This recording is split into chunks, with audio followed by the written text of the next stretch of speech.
banks are adequately capitalized, dealing with the enormous drop-off in demand and the contraction that's been taking place, but more importantly, for the long term, making sure that we've got a set of regulations that are up to the task.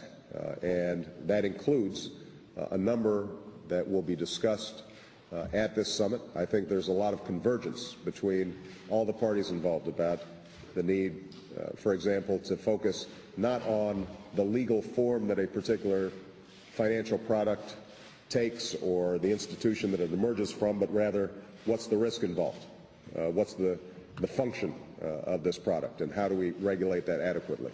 Much more effective coordination between countries so that we can anticipate some of the risks that are involved. Dealing with the problem of derivatives markets and making sure that we've set up systems that can reduce some of the risk there. So I actually think that there's enormous consensus that has emerged in terms of what we need to do now, and I'm a big believer in looking forward rather than backwards. You know, I was in Brazil last week, and I think President Lula will forgive me for saying this. He said to me, when I was leader of the trade unions, I blamed the government. When I became leader of the opposition, I blamed the government. When I became the government, I blamed Europe and America. And he recognizes, as we do, that this is a global problem. It's a global problem that requires a global solution. What essentially happened is that the speed and the pace and the scope of global financial changes, the mobility of capital around the world, overwhelmed systems of national regulation. And if we don't accept that as the problem that we've got to solve, then we will not solve the problem this week. This is the problem: to build cross-border supervision, to actually deal with the rules globally that can govern the financial supervision of banks and markets, and to root out the bad practices that have partly existed because of the scope by which, because of the speed by which financial markets moved and the scope that they had to cross national boundaries. So we need global solutions to what is a global problem, and I think we will agree a number of measures, as President Obama has said, that will clean up the global financial system.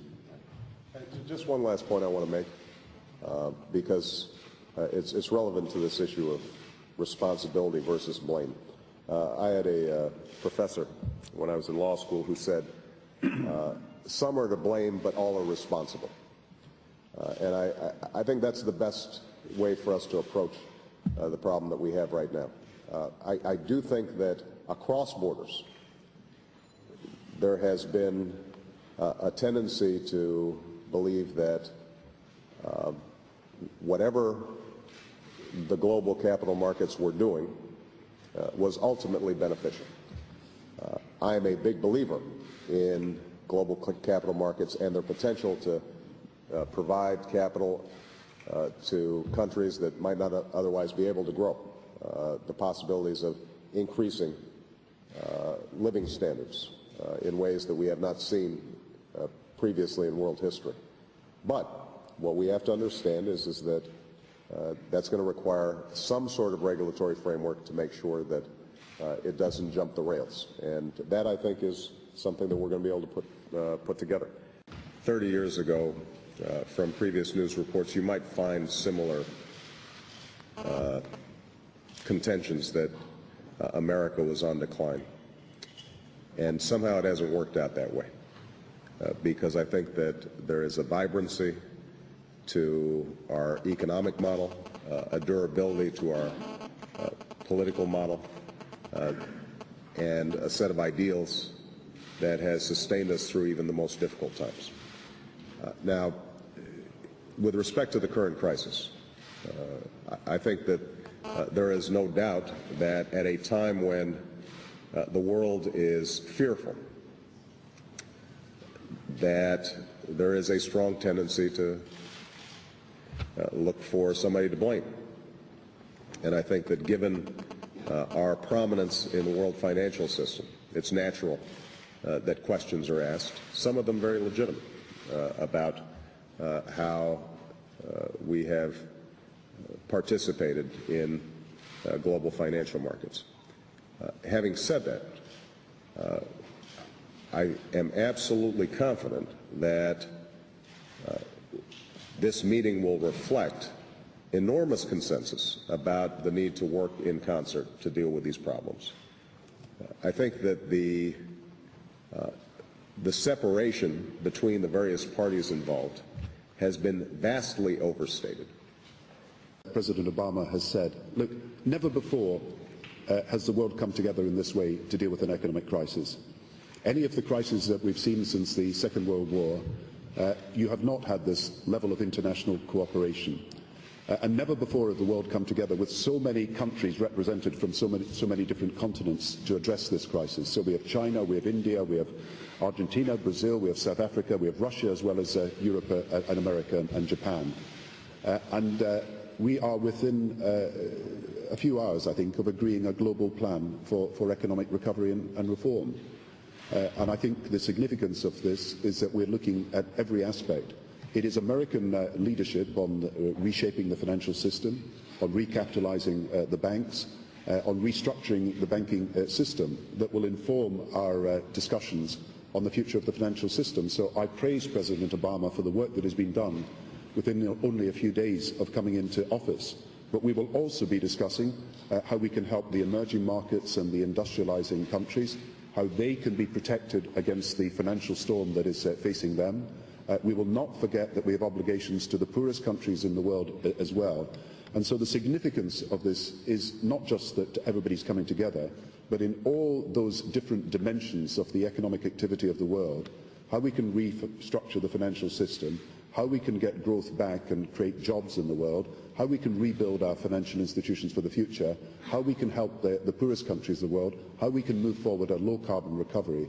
You're going to see action. And of course it's difficult, of course it's complex, you have a large number of countries.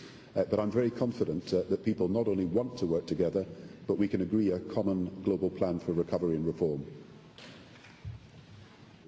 Well, as I said before, I think that there is broad recognition that in the midst of the worst crisis we've seen since the 30s, that governments are going to have to act.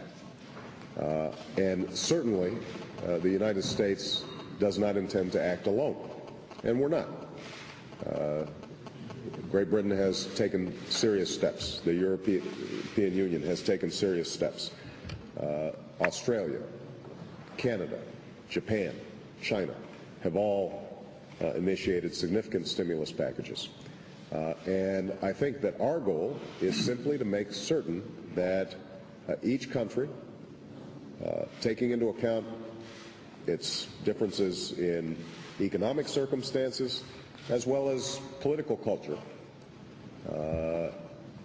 is doing what is necessary to promote economic growth. If there's going to be renewed growth, it can't just be the United States as the engine. Everybody's going to have to pick up the pace.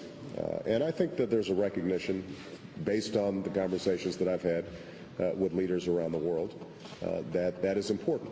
I should add, by the way, that to the extent that all countries are participating in promoting growth, that also strengthens the arguments that we can make in our respective countries about the importance of world trade. The sense that this isn't a situation where each country is only exporting and never importing, but rather that there's a balance in how we approach these issues. And again, I've actually been pleased with the degree to which there's common agreement on that front.